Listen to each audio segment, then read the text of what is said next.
For the repair of the remote control valve LPU PCBs, the following procedures were necessary: replacement of various electronic components and general cleanup of the units.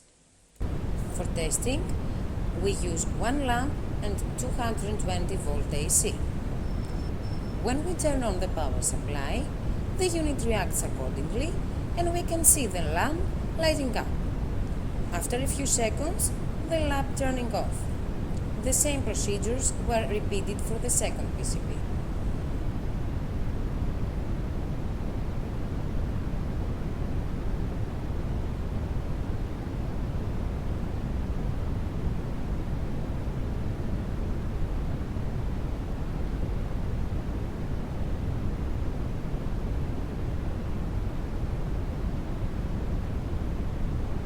For the other PCB, we used two lamps, two buttons, 220 volt AC and 24 volt DC power supply.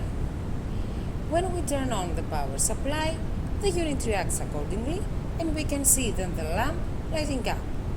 When we push the button, the lamp are changing situation.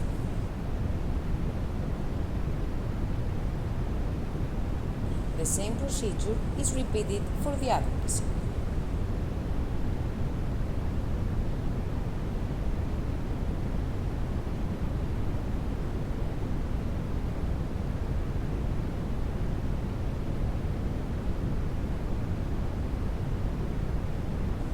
No further testing is possible due to lack of additional units.